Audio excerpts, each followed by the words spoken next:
itu bahan bakunya ya. Jadi kalau kita nggak punya bahan baku nggak mungkin kita pentas.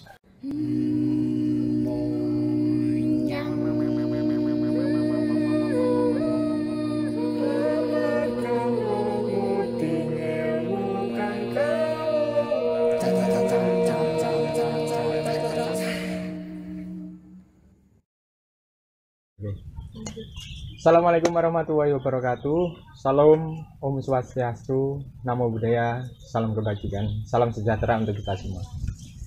Salam budaya, babar kawruh ngudi ilmu kang kawuwuh. Di kesempatan kali ini, alhamdulillah kita masih diberi kesehatan dan kali ini kita akan berbincang-bincang terkait dengan topik pembahasan yaitu penulisan naskah Sandiwara Jawa atau Ketoprak. Kali ini saya ditemani oleh narasumber kita. Sebelum kita memasuki topik pembahasan yang akan dibahas, alangkah baiknya saya akan memaparkan sedikit terkait dengan siapa narasumber kita. Nah, beliau adalah seorang dosen di Universitas 11 Maret Surakarta. Beliau merupakan juga penggiat seni yang lahir di Karanganyar dan sebentar lagi akan ulang tahun. Ya. Sebentar lagi akan ulang tahun. Kemudian beliau juga seorang penulis, juga merupakan sastrawan di Solo khususnya. Nah, tak lain dan tak bukan beliau adalah Bapak Budi Waluyo. Selamat pagi, Pak. Selamat pagi, Mas Karim. Bagaimana kabarnya, Pak? Alhamdulillah baik, Mas, sehat. Oke, Mas Karim juga sehat. Alhamdulillah baik, Pak. Ya. Oke, Pak. Mungkin kita nanti akan berbicara santai saja, Pak. Ya. Terkait dengan apa yang sudah saya paparkan, mungkin bisa Bapak klarifikasi atau tadi ada kesalahan dan lain sebagainya. Mungkin bisa diceritakan dari pengalaman khususnya berkesenian, Pak. Mungkin biar teman-teman tahu sejarah perjalanan Bapak. Terima kasih, Mas Karim. Ya. Selamat pagi semuanya. Bismillahirrahmanirrahim. Assalamualaikum warahmatullahi wabarakatuh. Waalaikumsalam. Ya, saya dulu mengawali barangkali juga seperti Anda semua ya. Jadi dari mahasiswa mencintai kesenian khususnya drama. Untuk penulisan naskah sebenarnya sudah lama sekali. Jadi saya dari SD itu sudah pernah ikut lomba nulis naskah sekaligus pernah pementasan ya, lomba pentas, meskipun itu tingkatnya hanya sekolahan tapi menjadi pengalaman yang menarik gitu ya. Jadi pernah ikut juga dan menjadi juara pertama bersama dengan teman-teman yang nulis naskah saya, kemudian kita pentaskan dengan teman-teman. Latar belakangnya Mas, jadi sandiwara seperti persilatan ya. Karena saya sejak kecil itu suka sekali membaca cerita silat seperti karangannya Pak Koping Ho ya, macam-macam begitu. Jadi sangat terpengaruh untuk membuat sebuah naskah sederhana ketika kita mentaskan dan mendapat apresiasi dari guru maupun teman-teman. Kemudian lanjut lagi ketika di perguruan tinggi, kebetulan saya ngambil jurusan ya, saat itu namanya masih jurusan, bukan program studi tapi jurusan di Sastra Indonesia di Fakultas Sastra UNS ini. Jadi di situ masuk dalam sebuah kelompok teater namanya Teater Pesa, teaternya Fakultas Sastra saat itu. Nah, karena ikuti teater itu mau tidak mau kadang-kadang ada ini ya, apa namanya, keinginan ya, motivasi untuk menulis drama, menulis naskah gitu. Dan itu kebetulan didukung juga oleh situasi yang kondusif di tempat tinggal saya, Mas Karim. Jadi di kampung saya itu kebetulan saya juga menjadi ketua Karang Taruna saat itu. Kemudian saya dengan teman-teman itu mendirikan kelompok teater, anggotanya anak-anak remaja itu, teman-teman Karang Taruna itu. Dan kita setiap setahun sekali minimal kita rutin pentas ya, minimal pada tahun baru atau kadang-kadang pas 17-an. Ya 17-an kita mengadakan pentas sederhana begitu. Kemudian itu menjadi menarik masyarakat sekitar ya, kemudian ada yang usul bagaimana kalau tidak hanya drama remaja tapi juga drama untuk orang-orang tua ya. Akhirnya dipilihlah salah satu bentuk kesenian lokal yang sangat dekat dengan kita masyarakat Jawa ya ketoprak. Nah, saat itu saya dan teman-teman juga kebetulan ya saya juga menjadi penulis naskah, kemudian juga belajar menjadi sutradara ketoprak. Agak sulit memang saat itu karena anggotanya untuk tua gitu ya. Kalau anggotanya teman-teman sendiri kita kan enak ya, ada salah ditegur dan sebagainya. Tapi karena orang tua itu kadang-kadang ada rasa ya pekewus segala macam ya. Juga kalau orang tua itu kan sukar Mas untuk membuat atau mementaskan atau membuat adegan tanpa teks itu susah. Saya di situ. Jadi mungkin nanti kita bicara mengenai sedikit bagaimana atau beberapa jenis naskah ya. Nanti di situ kita akan lihat bahwasanya naskah itu ini sedikit tidak apa-apa ya. Jadi ada beberapa, yang pertama pentas itu tanpa teks, artinya kita improvisasi penuh gitu ya, hanya membaca garis besarnya saja begitu ya. Kemudian kita pentas. Kemudian ada juga ya separuh teks, artinya kita hanya poin-poin adegan 1 apa, adegan 2 apa, 3 dan sebagainya, pemain mengembangkan. Kemudian yang ketiga utuh ya, naskah utuh itu ya. Kalau orang tua di kampung itu mereka nggak bisa dengan naskah yang hanya garis besar atau hanya poin-poin itu nggak bisa.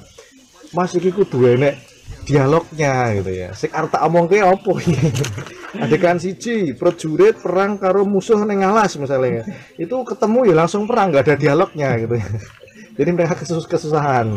Jadi ada ini dulu ya, artinya kenapa berperang gitu kan, mungkin datang ini tokoh ini kemudian ada dialog. Nah itu kalau tidak ada teksnya yang sudah seperti itu kesulitan, karena memang mereka memang bukan basic ya, bukan orang berkesenian asli seperti teman-teman yang berkecimpung di kesenian. Mereka kan hanya masyarakat biasa yang kebetulan suka begitu ya. Jadi ada yang tukang batu, ada yang penjual sayur, ada yang tukang gas, tukang las, lagu nih las macam-macam gitulah. Petani terutama yang paling banyak itu menjadi hiburan bagi mereka ya, kita harus menyesuaikan dengan kemampuan mereka. Nah, sampai akhirnya ya tentang kembali ke penulisan naskah tadi ya begitulah Mas. Jadi dari dulu ya SD, kemudian perguruan tinggi ya, sampai akhirnya terakhir ketika ini karena masalah pekerjaan ya. Jadi saya dulu pernah bekerja di penerbitan, kebetulan penerbitan itu buku-buku pelajaran dan saya dituntut oleh perusahaan untuk harus menulis buku pelajaran. Akhirnya kebutuhan hidup ya, jadi mau nggak mau dari menulis naskah ya, cerpen gitu, naskah drama itu menjadi naskah buku pelajaran. Tapi sebenarnya garis besarnya sama ya, garis besarnya sama. Nanti kita sedikit cerita ke sana. Jadi begitu ya, saya kira semua bentuk-bentuk tulisan ya itu diawali dengan apa ya, adanya ide ataupun gagasan utama atau gagasan besar yang akan ditulis, itu semuanya sama. Saya kira begitu ya Mas Karim, sudah cukup. Iya Pak, panjang lebar ya, begitu menarik dari mulai dari SD sudah mengikuti lomba, SD sudah terus di perguruan tinggi ikut juga di teater desa, kemudian di masyarakat pun juga di kampung mendirikan wah luar biasa Pak. Oke. Ketoprak. Oke. Ternyata narasumber kita kali ini adalah narasumber yang luar biasa. Oke. Lanjut Pak, lanjut kita ke pembahasan. Nah, sebelum kita masuk ke penulisan naskah ketoprak maupun sandiwara, mungkin bisa dijelaskan terlebih dahulu pengertian naskah dan seberapa penting dalam pertunjukan itu seperti apa Pak? Jadi ada naskah, ada skenario ya, sebenarnya hampir sama gitu ya, tapi secara umum bahwasanya naskah ataupun skenario itu adalah wujud tulisan atau tulisan ya, itu dari apa yang akan kita pentaskan atau apa yang akan kita lakukan di atas panggung. Jadi sedikit bicara tentang pengertian ini Mas, proyeksi atau jadi kita melihat drama itu bisa ada dua bentuk ya. Yang pertama adalah drama naskah atau sandiwara naskah, yang kedua drama panggung ya. Jadi drama panggung yang kita bicarakan di sini, naskah ya memang wujudnya bentuk dialog-dialog yang akan kita pentaskan menjadi drama panggung. Jadi kadang-kadang drama itu belum lengkap kalau belum dipentaskan. Jadi kalau hanya masih wujud naskah ya itu seperti bentuk karya sastra yang lain ya, seperti cerpen, seperti novel gitu. Tapi kalau cerpen novel dibaca cukup ya. Tapi kalau drama nggak cukup. Jadi ketika pembaca membaca itu, jadi mereka kadang-kadang harus membayangkan di atas panggung seperti apa. Nah itu tugasnya sutradara untuk memproyeksikan ya naskah itu ke atas panggung. Seberapa penting ya? Saya kira sangat penting ya. Jadi apa namanya, embrio dari sebuah pementasan itu naskah ya. Iya. Meskipun tadi sudah saya jelaskan naskah itu ada beberapa jenisnya, beberapa macamnya. Memang ya itu ibaratnya sebuah masakan itu bahan bakunya ya. Jadi kalau kita nggak punya bahan baku nggak mungkin kita pentas. Sangat penting ya. Makanya dalam pemilihan naskah pun nanti dijelaskan juga kalau ada pertanyaan terkait nanti ya, itu harus diperhitungkan juga. Misalnya begini, Anda punya kelompok sandiwara atau kelompok drama ini ya, anggotanya 10 orang pengen main semua gitu ya. Yeah. Tidak mungkin Anda akan memilih atau membuat naskah dengan pemainnya hanya 2 atau 3 gitu, yang lainnya padahal pengen main. Nah, gitu. Itu juga menjadi pertimbangan. Atau ketika di panggung itu tempatnya kecil ya, tempatnya di panggung itu tempatnya kecil ya, Anda tidak mungkin juga akan mementaskan naskah dengan jumlah pemain yang kolosal ya, sampai banyak nggak mungkin. Jadi hanya minimalis, hanya beberapa orang saja. Nah itu yang dipertimbangkan sekali. Makanya ya bagi saya naskah itu sangat penting ya, karena memang awal dari sebuah terbentuknya pertunjukan itu diawali dari naskah itu. Oke, dari pentingnya naskah itu tadi mungkin bisa dijelaskan Pak. Tadi kan sudah disinggung jenis-jenis dari naskah itu. Jenis-jenis naskah itu apa saja? Kalau menurut saya ada 3 itu ya, naskah yang artinya naskah yang tanpa teks. Jadi artinya itu murni spontanitas dari para pemainnya. Jadi di situ hanya ada poin-poin besar saja gitu ya, babak 1 apa, babak 2, babak 3. Kemudian yang kedua ada naskah yang semi utuh ya. Jadi ada naskah itu ada pancingan dialognya. Jadi misalnya babak 1 itu ada 10 dialog, kemudian menuntut pemain itu untuk mengembangkan sendiri. Nah, begitu. Ada juga yang terakhir itu ya naskah utuh. Memang naskah utuh itu ya ada dialognya dari awal sampai akhir ya. Itu pun dibedakan lagi, ada juga naskah yang memang tidak bisa diubah-ubah, artinya oleh pengarangnya barangkali nggak mau naskah ini akan diimprovisasi, dibuang, itu nggak boleh ya. Ada juga naskah yang boleh ya, boleh itu dikurangi, ditambahi atau diedit kata-katanya, itu diperbolehkan. Nah itu tergantung ya, tergantung apa namanya bentuk dari naskah sendiri. Itu nanti larinya juga ke bentuk dramanya ya. Kalau drama-drama yang sifatnya serius gitu, naskah nggak bisa diubah. Biasanya ya sudah seperti itu ya. Yang nanti pengubahannya pada garapannya ya. Kalau naskahnya cair, bisa berkelak-kelok istilahnya gitu ya, itu bisa diubah. Jadi kira-kira begitu ya Mas Karim ya. Jadi ada naskah yang memang hanya garis besarnya saja, ada yang garis besar tapi ada pancingan-pancingan dialog, ada yang naskah utuh bentuknya. Dari 3 itu Pak, dari 3 jenis naskah itu mungkin yang pernah Bapak Budi buat itu naskah yang saya pernah membuat semuanya ya, pernah membuat semuanya. Tapi memang ya apa ya, ada sisi kelemahan saya itu, saya bukan seorang pendokumentasi yang baik Mas. Jadi dulu ketika dulu kan belum ada komputer ya, zaman saya mahasiswa itu masih ketik manual, jadi tidak ada filenya. Begitu kadang-kadang pentas itu digledake hilang kemana gitu ya. Jadi di SD itu juga pernah, kemudian dulu di mana ya, pas di teater itu saya pernah membuat 3 naskah kalau nggak salah. Kemudian kalau di kampung itu beberapa naskah drama remaja dan beberapa naskah ketoprak pernah, tapi ya itu tadi kelemahan saya itu ya tidak terdokumentasi. Jadi sekarang itu kadang-kadang menyesal sekali ya. Jadi apa namanya, kenapa tidak berpikir bahwasanya itu harus saya dokumentasikan begitu ya. Tapi ya barangkali itu memang prosesnya demikian ya, harus seperti itu. Dan saya mencoba kemarin untuk apa ya namanya, ingin merekonstruksi kembali naskah-naskah dulu itu mau saya buat lagi maksud saya ya itu, tapi belum selesai, baru proses. Mudah-mudahan nanti ada semangat untuk mewujudkan itu ya. Itu sangat, menurut saya itu penting ya, apalagi sekarang kan zamannya canggih ya. Kalau sukar ngetik kan pakai suara saja udah bisa diketikkan dan sebagainya. Macam-macam Mas, saya pernah apa namanya yang garis poin-poin besar saja pernah, dan yang utuh pernah, tapi memang yang paling sering itu utuh ya, apalagi di masyarakat itu yang bukan pegiat teater, bukan pekerja seni, itu mereka menginginkan naskah yang utuh. Meskipun nanti setelah utuh terjadi mereka akan biasanya improvisasi juga.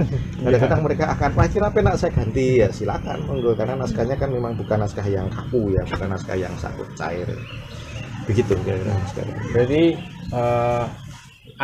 arah pembuatan naskahnya itu lebih ke apa, Pak? Lebih ke masyarakat apa? Isinya? Oh iya. Ini tergantung ini juga ya, selera ya Mas ya, selera ya.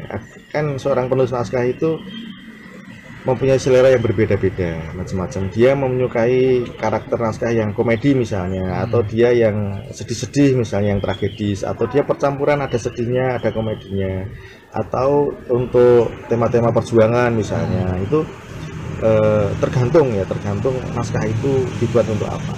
Yang pernah saya buat atau saya lakukan, biasanya saya senang yang komedi, naskah yang komedi. Tapi juga beberapa kali nulis naskah yang perjuangan ya, untuk pentas 17-an itu. Terakhir kemarin 2019 ya, ini 2020 ya, karena kebetulan ada COVID ini, jadi kita tidak bisa maksimal.